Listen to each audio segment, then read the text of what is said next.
Welcome to NS TV. నేను రాజీవ్. ముందుగా headlines చూద్దాం. నిర్మల్ జిల్లా బైన్సాలో శివాజీ చౌక్లో హిందూ హృదయ సామ్రాట్ ఛత్రపతి శివాజీ మహారాజ్ జయంతి నేడు. ఛత్రపతి శివాజీ మహారాజ్ 1630 ఫిబ్రవరి 19న శివరేణి కోట వద్ద జన్మించాడు. అతడు ఒక గొప్ప నాయకుడు, హిందూ దేశం నిర్మాత. కాశీ యొక్క కాళాపోయేది, మధుర మసీద్ అయ్యేది.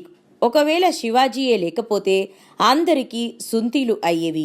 ప్రతిరోజు ఎక్కడో అక్కడ మన ఇంటి పక్కనో శివాజీ పుడుతూనే ఉన్నాడు, కానీ జిజియా పుట్టడం లేదు. ఓ చంటి బిడ్డను శివాజీగా మలిచినది ఆ తల్లే. నేడు ప్రతి తల్లి తన కొడుకు తన కుటుంబానికి మాత్రమే పరిమితం కావాలని, నా ఇంట్లో సాఫ్ట్వేర్ ఇంజనీర్ పుట్టాలి, పక్కింట్లో శివాజీ పుట్టాలి అనే స్వార్థం పెరిగిపోయింది. ప్రతివాడు శివాజీ అవ్వలేరు, కానీ కనీసం భారతీయత అన్నా ఉండాలిగా. అలాగే శివాజీకి ఆ జగన్మాత ఖడ్గమిస్తుంది.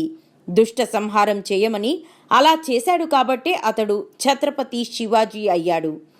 అలా కాక తీసుకుపోయి పూజ గదిలో పెట్టి పూజ చేస్తే ఛత్రపతి అయ్యేవాడు కాదు. త్యాగం లేని విజయం, గాయం లేని యుద్ధం ఉన్నట్టు చరిత్రలో లేదు. జై భవానీ, వీర శివాజీ. హిందూ వాహిని, మహిషా శాఖ.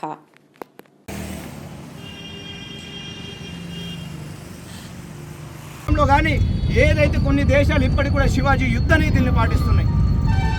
శివాజీ ఉడుము ఏదైతే తేనె పెట్టి ఉడుము పైకి వేస్తే దాని మీద 100 మంది ఎక్కిన ఉడుము కిందకి రాదు. ఉడుము పట్టు యుద్ధం అంటారు దానికి. ఆ యుద్ధం ఈ రోజు కూడా కొన్ని దేశాలలో శివాజీ మహారాజ్ నెలకొన్నటువంటి యుద్ధ నీతిని కొన్ని దేశాలు ఈరోజు మార్గదర్శనంలో నడిపిస్తున్నాయి. కానీ మనం ఈరోజు బండ్ల మీద స్టిక్కర్లు ఏమి వేసుకుంటున్నాం అంటే చెగువీర ఫోటోలు. ఎవడండి చెగువీర మన దేశం కూడా? చెగువీర మనకేమైనా చుట్టమా? చెగువీర మన దేశం కోసం ఏమైనా చేసిండా? అరే ధర్మం కోసం, దేశం కోసం ప్రాణాలు అర్పించిన వారు 7,58,000 మంది ఉన్నారు. వాళ్ళని ఆదర్శంగా మనం తీసుకోవాలి. ఈరోజు హిందూ ధర్మం కోసం పాడుకుంటున్న విప్లవకారులను మనం ఆదర్శం తీసుకోవాలి. కానీ చెగువీర ఫోటోలు పెడతాడు, వాడు బండి మీద స్టిక్కర్లు వేస్తాడు. అరే పవన్ కళ్యాణ్ వేసుకున్నాడు కావచ్చు చెగువీర, కానీ ఈరోజు పవన్ కళ్యాణ్ కూడా సిద్ధాంతం పాటించిన తర్వాత వాట్ ఈజ్ వాట్ అనేది తెలుసుకున్నాడు. కాబట్టి మనం ఛత్రపతి శివాజీ వారసులం. మనం శివాజీని ఆదర్శంగా తీసుకొని పనిచేయాలి. మనం ధర్మం కోసం పనిచేస్తున్నాము. అరే పక్కినోడు ఇల్లు కాలిపోతున్నది, నాకేం అవసరం, ఆడి ఇల్లు కాలిపోతున్నది కానీ నా ఇల్లు అయితే మంచిగా ఉన్నది అంటే నడవాలి. స్వతంత్రం మనకు విభజన జరిగిన తర్వాత కూడా అదే జరిగింది. ఒక వస్త్ర వ్యాపారి, ఒక వైశ్యుడు కాశ్మీర్లో వస్త్రాల వ్యాపారం చేసుకుంటున్నాడు. ఆయనకి 7 మహిళలు, అంటే 7 కూతుళ్ళు. ఆయనకి 7 కూతుళ్ళు ఉన్నప్పుడు ఆయన ఏం చేస్తాడు? నాకు కోట్లాది రూపాయలు ఉన్నాయి, నేను వస్త్ర వ్యాపారిని, నాకు ఎవడేమంటాడు? పైసా ఉన్నది కాబట్టి. నీకడ పైసా ఉన్నదా పైసా లేదా అనేది చూడాలి. ధర్మం జోలికి వస్తే ఎవడైనా మనకు ఒకటే లెక్క. కాబట్టి ఆ వస్త్ర వ్యాపారి అనుకున్నాడు, అరే నాకేమవుతుంది, అందరూ కాశ్మీర్ విడిచిపెట్టి పాకిస్తాన్ పోతున్నారు, భారతదేశ్ పోతున్నారు. కానీ ఆయన ఏం చేసి నేను కాశ్మీర్లో ఉంటా, నాకు కూడా అనేటోడు ఉన్నాడు. అదే రోజు మధ్యరాత్రి 30 మంది వచ్చి వాళ్ళ కూతులని ఒక్కొక్కలకు 30 మంది ఒక్కొక్క అమ్మాయికి అత్యాచారం చేస్తే రక్తం మడుగులో చనిపోయారు. అప్పుడు తెలిసి వచ్చింది, అరే నా దేశంకు నేను కాదని ఈడ ఉన్నాగా, నేను వీళ్ళని నమ్ముకుని ఉన్నాగా, వీళ్ళు చేసే కార్యకలాపాలు ఏందనేది. మనం మంచికి మంచి, చెడుకు చెడు. మన ధర్మ రక్షణకి, మన ధర్మానికి ఎవరు హాని కలిగించినా ఊరుకునే ప్రసక్తే లేదు. ఈరోజు బైన్సం పట్టణంలో చాలామంది కేసులు వేసుకొని భార్య పిల్లల్ని, కుటుంబాలను వదిలిపెట్టి జైళ్ళల్లో ఉన్నారు, కేసులు పెట్టుకున్నారు. వాళ్ళ గురించి కూడా మనం ఆలోచించాలి. ఈరోజు మహిషాలో హిందూ వాహిని ఏం చేస్తున్నది, ఎంతవరకు కార్యక్రమాలు చేస్తున్నది. అరే హిందూ వాహిని పిల్లగాలంటే ఏమున్నది, పై కండువాలు వేసుకొని తిరుగుతారు, అది కాదు. వాళ్ళ లోపల బాధ ఎంతున్నది కూడా మనం ఆలోచన చేయాలి. మనం సహాయం చేయాలి. మనం ధర్మం అంటే వట్టిగచ్చి భారత్ మాతాకి.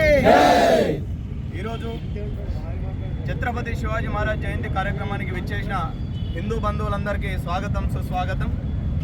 మనం ఛత్రపతి శివాజీ మహారాజ్ గురించి ఎంత తెలుసుకున్నా కానీ మనకు చాలా తక్కువే అనిపిస్తున్నది. ఎందుకంటే వారు చేసినటువంటి యుద్ధాలు ఆ విధంగా ఉన్నాయి. కాబట్టి ఈరోజు హిందూ సామ్రాజ్య స్థాపన కోసం ఈరోజు మనం ఇక్కడ కాషాయ కండువాలు వేసుకొని తిరుగుతున్నామంటే, మనం బొట్టు మన సాంప్రదాయాలు మెలుగుతున్నాయంటే దానికి కారణం ఛత్రపతి శివాజీ మహారాజ్.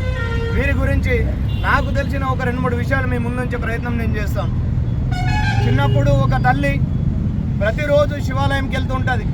మనం ఏ విధంగా అయితే సోమవారం శివాలయం పోతామో, ఆ తల్లి కూడా ప్రతిరోజు శివాలయానికి సోమవారం శివాలయ దర్శనానికి వెళ్తుంటుంది. అప్పుడు మన యొక్క దేశాన్ని నిజాంలు మొఘలాయిలు పరిపాలిస్తున్న కాలం అది. మొగలాయులు పరిపాలిస్తున్నారు అప్పటికి. ఆ తల్లి ఒకరోజు శివాలయంకి వెళ్తుంది.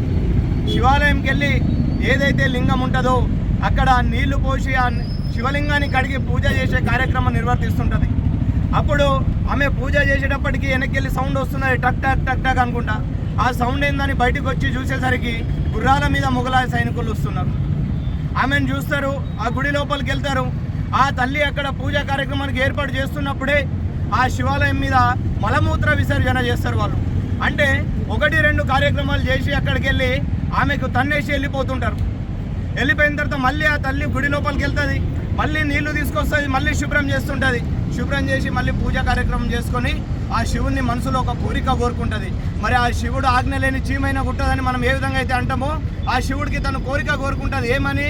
ఒక మగాడిలా, ఒక హిందూ వీరుడిలా ఈ హిందూ ధర్మాన్ని రక్షించే ఒక యోధుడిని నాకు జన్మనివ్వు తండ్రి అని ఆ శివయ్యని కోరుకుంటుంది ఆ తల్లి. మరి ఆ శివుడు ఆజ్ఞ కావచ్చు, ఆమె కోరుకున్న దానికి ప్రతిఫలం కావచ్చు. కొన్ని రోజుల్లో ఆమె ఒక మగబిడ్డకి జన్మనిస్తుంది. ఆ మగబిడ్డ జన్మకి ఇచ్చిన తర్వాత ఆమెకి ఏదైతే తల్లి కడుపులో ఉన్నప్పుడు మనం అనుకుంటాం, యాక్చువల్గా సైంటిఫిక్ రీజన్ ఏంటంటే తల్లి కడుపుతోని ఉన్నప్పుడు తల్లి ఏదైతే పని చేస్తుందో, తల్లి ఏదైతే కార్యక్రమాలు చేస్తుందో లోపల కడుపులో ఉన్న శిశువు కూడా అవి నేర్చుకుంటూ ఉంటుంది. ఇది 200% సైంటిఫిక్ రీజన్, ఇది సైన్స్ అంటారు దీన్ని మనం. కాబట్టి ఆ తల్లి ఆ పుత్రుడు లోపల ఉన్నప్పుడే భగవద్గీత చదువుతుంటుంది, మహాభారతం చదువుతుంటుంది, దాని గురించి స్టోరీలు కథలు వింటుంటుంది. అప్పుడు కొన్ని రోజుల తర్వాత ఆ తల్లి ప్రసవిస్తుంది. ఆ శివుడు ఆజ్ఞ మేరకి ఒక మగబిడ్డ జన్మనిస్తాడు ఆ తల్లికి. ఆ మగబిడ్డ జన్మనిచ్చిన తర్వాత ఆలన పాలన చూస్తూనే లోపల ఉన్నప్పుడే ఈమె రకరకాల పుస్తకాలు చదివింది కాబట్టి ఆ లోపల ఉన్న శిశువు కూడా దానికి అనుగుణంగా నడవడిక ప్రారంభిస్తాడు. వాళ్ళ ఇంట్లో నుండి ప్రతిరోజు లేవగానే మనం ఏదైతే గుమ్మం అంటారో, దర్వాజా అంటామో అక్కడికి వెళ్ళి ఆ పిల్లగాడు ఆడుకుంటుంటాడు ప్రతిరోజు.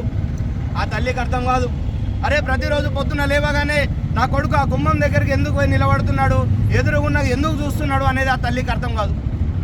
కొన్ని రోజులు, కొన్ని నెలలు గడిచిన తర్వాత ఆ తల్లి గమనిస్తుంది, నాకు పుట్టిన మగపిల్లాడు ప్రతిరోజు ఆ గుమ్మం దగ్గర కూర్చొని ముందుగా ఏం చూస్తున్నాడంటే, ముందు ఏదైతే శివనేరుదుర్గం కోట ఉన్నదో ఆ కోట మీద జెండా ఏదైతే ఎగురుతున్నదో ఆ జెండాను చూస్తుంటాడు ఆ వీరుడు. ఆ వీరుడే ఛత్రపతి శివాజీ మహారాజ్. ఈరోజు శ్రీ శ్రీ ఛత్రపతి శివాజీ మహారాజ్ జయంతి శుభాకాంక్షలు హిందూ బంధువులందరికీ. ఈరోజు ముఖ్య వక్తగా వచ్చిన మన దిలీప్ అన్న గారు శివాజీ మహారాజ్ చరిత్ర గురించి ఒక 10 నిమిషాలు మాట్లాడాల్సిందిగా కోరుతున్నాం. జై శ్రీ.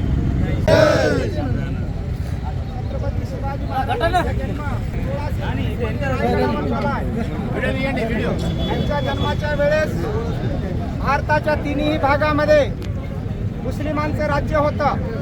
छत्रपती शिवाजी महाराज लहानपणापासूनच मनामध्ये एक जिद्द होती की आमचंही राज्य या ठिकाणी स्थापन झालं पाहिजे. म्हणून कोणाही जाती धर्माचा विचार न करता मांग, महार, कोळी, तेली, तांबार सर्व लोकांच्या मित्रांना सोबत घेऊन त्यांना मावळे म्हणून स्वतःचं राज्य त्यांनी स्थापन केलं. आताच माझ्या एका मित्राने म्हणले होते की राजाच्या बायकोला घेऊन आले होते सैन्य. चूक इतिहास सांगू नका, कारण बादशहाच्या सुनाला घेऊन आले होते आणि ते राजाला दिले होते. त्यावेळेस तो राजा म्हणाला, अरे त्या प्रकार माझी जर आई सुंदर असती तर माझा जन्म सुद्धा तिच्यासारखा झाला असता. म्हणून शिवाजी महाराजाने तिला बांगडी आणि साडी करून तिला परत पाठवले. शिवाजी महाराजांच्या राज्यामध्ये जोपर्यंत राज्य चाललं तोपर्यंत एकाही ठिकाणी नाच गाण्याचा धिंगाणा झालेला नाही, हे लक्षात ठेवा. कारण शिवाजी राजे महिलांचा सन्मान करणारे राजे होते. म्हणून आम्ही त्यांचा आदर्श आज घेतो. शिवाजी राजे म्हणायचे, या देशामधला 1000 सैनिक मेले तरी चालेल, परंतु या देशाचा पोशिंदा शेतकरी मरता कामा नये, हे शिवाजी महाराजांचं वाक्य होतं. परंतु आजच्या राज्यामध्ये शेतकऱ्यांना आत्महत्या करण्याची वेळ येत आहे. शिवाजी महाराजांचे तत्व आज कोणीही पाळत नाही. शिवाजी महाराजांनी कधीही कोणाच्या पिकाची नुकसान केली नाही. शिवाजी महाराज फक्त शिवाजी महाराज म्हणायचे की अन्यायाचा विरोध लढा. जो आमच्यावर अन्याय करते त्याच्या विरोधामध्ये तुम्ही लढा द्या.